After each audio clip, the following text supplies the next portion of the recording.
Game खेलते खेलते कब सबकी आंख लग गई पता ही नहीं चला। काफ़ी रात हो गई थी, इसीलिए सभी लोग गहरी नींद में सो गए। सुबह सबसे पहले शिल्पा की माँ की नींद खुली। उन्होंने देखा कि सब सो रहे हैं।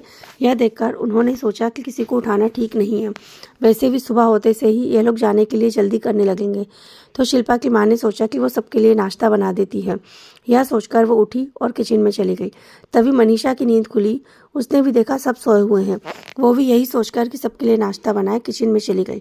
उसने किचन में देखा तो उसकी सास पहले से ही वहाँ थी। यह सोचकर उसने अपनी सास से कहा, मम्मी आप इतनी जल्दी क्यों उठ गई और आप अकेले ही किचन में काम कर रही हैं, आपने मुझे उठाया क्यों नहीं। शिल्पा की माँ ने मुस्कुराकर कहा, सब लोग इतने अच्छे से नींद में सोए हुए थे, इतने थक गए थे कि मैंने उठाना ठीक नहीं समझा। और वैसे भी कोई ज़्यादा देर नहीं हुई, तुम चाहो तो अभी और थोड़ी देर आराम कर सकती हो।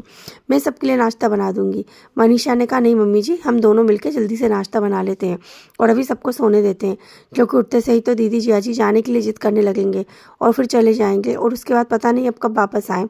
तो उन्हें थोड़ी देर यहाँ आराम करने देते हैं। देखिए ना कितने प्यार से सब सोए हुए हैं, सब चिंताओं से मुक्त आराम से। सच पूछो तो दीदी जब से यहाँ आई हैं हमेशा टेंशन में सोती थी। उनके आंखों में कभी नींद इतनी अच्छे से मैंने देखी ही नहीं। और आज देखिए ना कितनी सुकून से सब सोए हुए हैं। तो मुझे लगता है हमें सबको आराम से सोने देना चाहिए। ये लोग बात कर ही रहे थे, तभी उन्होंने पीछे देखा तो शिल्पा गेट पे खड़ी सारी बातें सुन रही थी। शिल्पा ने अंदर आकर दोनों को गले लगाया और कहा, माँ आज वाकई में मुझे बहुत चैन की नींद आई है।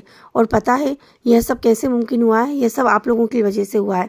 भाभी, भैया ने जो कुछ किया, इतनी मेहनत की है ना कि उसका एहसान मैं कभी चुका ही नहीं सकती। मनीषा ने कहा, कैसी बात कर रहे हो दीदी, भाई बहनों में कभी कोई एहसान होता है क्या? चलिए आप लोग जल्दी से रेडी हो जाइए, हम लोग आपके लिए नाश्ता बनाते हैं।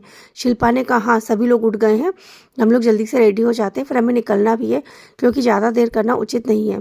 यह कहकर शिल्पा चली गई। कुछ देर में सभी लोग तैयार होकर नाश्ते के टेबल पर आ गए। आगे की कहानी जानने के लिए सुनते रहिए कहानी का आगे का भाग, नीम का पेड़। Thank you.